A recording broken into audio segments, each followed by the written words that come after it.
എന്താ അതിൻ്റെ പേര്, പിന്നെ മിനിമീറ്ററിൽ ഉപയോഗിക്കുന്നത്, പിന്നെ അലോ ചെയ്യാന്നുള്ളതൊക്കെ നമ്മൾ പറഞ്ഞു. അപ്പോൾ mobile, smart watch, speaker, earpod നിങ്ങൾക്ക് ഇഷ്ടമുള്ള മൊബൈലിലൊക്കെ നമ്മൾ കാണിച്ചാന്നല്ലേ.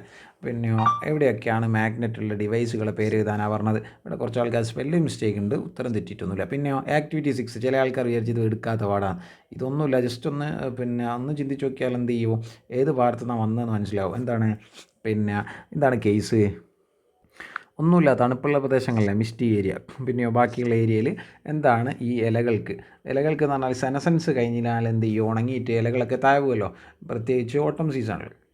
അപ്പോൾ ഇവിടെ 2 കേസ് ഉണ്ട്. ഇവിടെ എന്ത് സംഭവിക്കും? സോയിലുണ്ട് ഇതിൻ്റെ ഉള്ളിൽ, നമ്മുടെ ഭരണി പോലത്തെ ഒരു പോട്ടാണ്. ഈ പോട്ടിൻ്റെ ഉള്ളിലാണ് എന്തുള്ളത്, സോയിലുണ്ട്, ലീഫുണ്ട്, കുറച്ച് മണ്ണ്, കുറച്ച് വെള്ളം നനച്ചു കൊടുത്തിരിക്കുന്നു വിചാരിക്കാം, കുഴപ്പമൊന്നുമില്ല. ഇതിപ്പോൾ നേരെ ഫ്രീസറിൻ്റെ ഉള്ളിലാണുള്ളത്. അപ്പോൾ എവിടെയാണ് സംഭവിക്കുക എന്നുള്ളതെന്നാണ് നിങ്ങൾ ചെയ്യേണ്ടത്. ഇവിടെ എന്ത് ചെയ്യും, ഡീകമ്പോസ് ആവും. DK എന്ന് എഴുതിയ ആളുകൾക്ക് മാർക്ക് കൊടുത്തിട്ടുണ്ട്. ഡീകമ്പോസിൻ്റെ സ്പെല്ലിങ് തെറ്റി ഒലിക്കും പ്രശ്നമൊന്നുമില്ല, മാർക്ക് കൊടുത്തിട്ടുണ്ട്. പക്ഷേ ഈ ഫ്രീസറിലുള്ളതിന് എന്ത് ചെയ്യുമോ, ഇതിനെ അപേക്ഷിച്ചിട്ട് ഡീകമ്പോസിഷൻ കുറവായിരിക്കും. എന്തുകൊണ്ടാണ്, ഈ ഭയങ്കര തണുപ്പുള്ള ഫ്രീസറിൽ ചില ബാക്ടീരിയകളും ഫംഗസും എന്ത് ചെയ്യില്ല, ഒരേ ഹാബിറ്റേറ്റ് ഉണ്ടാവില്ല. അതാണ് പിന്നെയും ചോദ്യമുണ്ട്, ഇവിടെ തന്നെ കിട്ടും കറക്റ്റ്. എന്താണ് ബാക്ടീരിയയുടെയും ഫംഗസിൻ്റെയും മൈക്രോ ഓർഗാനിസത്തിൻ്റെയും റോൾ എന്താണ് ചോദിക്കുന്നത്. അപ്പോൾ അവർക്ക് ഹാബിറ്റേറ്റിൽ ഇവിടെ ഒരു റോൾ ഇല്ലെങ്കിൽ അവർക്ക് എന്ത് ചെയ്യാൻ വേണ്ടി പറ്റില്ല, ഇത് ഡീകമ്പോസ് ചെയ്യാൻ പറ്റില്ല.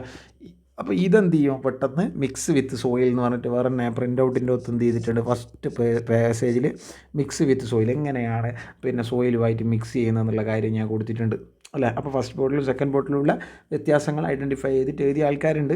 ചില ആൾക്കാർ എന്ത് ചെയ്തിട്ടുണ്ട്, ഇത് മുളക്കും എന്നൊക്കെ പറഞ്ഞിട്ടുണ്ട്. ബ്രയോഫില്ലാണെങ്കിൽ ഇലമുളച്ചി പോലെയുള്ള സാധനങ്ങളാണെങ്കിൽ നമ്മൾ പുറത്ത് വെച്ചാൽ സൺലൈറ്റ് വെച്ചിട്ട് മുളക്കുമെന്ന് വിചാരിക്കാം, കുഴപ്പമില്ല. തെറ്റിച്ചിരിക്കുകയാണെന്ന് കുഴപ്പമില്ല, നിങ്ങൾ ശ്രമിച്ചിക്കല്ലോ. ഉള്ളത് ജസ്റ്റിഫൈ യുവർ ഫൈൻഡിങ്സ്. ആ ഫൈൻഡിങ്സ് എന്ത് ചെയ്യുക, നിങ്ങൾ എഴുതുക. ബാക്ടീരിയ, ഫംഗി, ഇതെല്ലാവരും നന്നായിട്ട് എഴുതിയിട്ടുണ്ട്. ഓക്കെ. ആക്ടിവിറ്റി 7 ആണ്. ആക്ടിവിറ്റി 7 എന്താണ് പറഞ്ഞത്, ഇവിടെ ഒരു കുട്ടിയുടെ അഭിപ്രായം, ആ അഭിപ്രായത്തോട് എല്ലാവരും യോജിച്ചിട്ടുണ്ട് അല്ലേ. നിങ്ങളുടേതായ അഭിപ്രായം എഴുതിയിട്ടുണ്ട്. ഞാൻ പറഞ്ഞിട്ടുണ്ട്, മിനറൽസ് ആയാലും ഫാറ്റ് ആയാലും നമ്മുടെ ഡയറ്റിൽ ബാലൻസ്ഡ് ഡയറ്റാണ് നമുക്ക് ആവശ്യം. ഡയറ്റിൽ വളരെ കുറഞ്ഞ എമൗണ്ട്, ലെസ്സർ എമൗണ്ടിലേ ആവശ്യമുള്ളൂ. അപ്പോൾ എന്തിനാണ് അതിൻ്റെ നീഡ് എന്നുള്ളത് എന്ത് ചെയ്യുക, നമ്മൾ എഴുതുക. ഓക്കെ. അത് കൂടിപ്പോയാൽ, അതായത് ഫാറ്റി ഫുഡ് എന്ത് ചെയ്യാൻ പാടില്ല, ഒരുപാട് ആകാൻ പറ്റില്ല, അത് ഗുഡല്ല. എന്തുകൊണ്ട് എന്നാണ് ചോദിച്ചത്. അപ്പോൾ കൊളസ്ട്രോളിൻ്റെ ലെവലൊക്കെ എഴുതിയ, നല്ല അടിപൊളിയാക്കി എഴുതിയ കുട്ടികളുണ്ട് അല്ലേ. കൊളസ്ട്രോളിൻ്റെ ഒരു നോർമൽ റേഞ്ച് എന്ത് ചെയ്തിട്ടുണ്ട്, ക്ലാസ് കൊടുത്തിട്ടുണ്ട് ഒരു ബോക്സിൽ.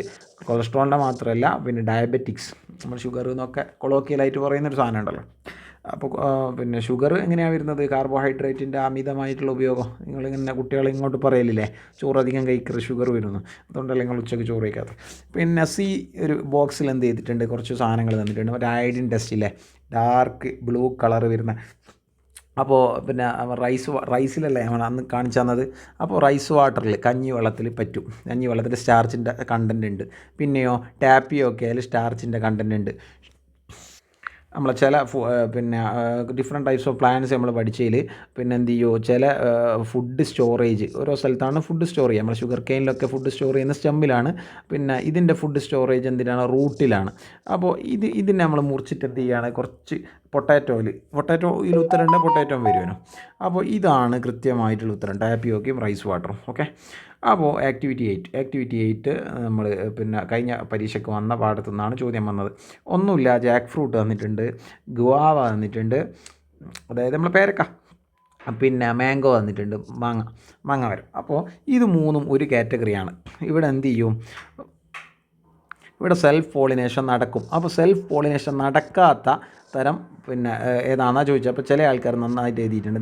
കുടംപുളി പോലത്തെ ഒരു സാധനം ഇത്. യെസ്. അപ്പോൾ കുടംപുളിയിലും ജാതി മരത്തിലും എന്ത് സംഭവിക്കൂല, സെൽഫ് പോളിനേഷൻ നടക്കൂല.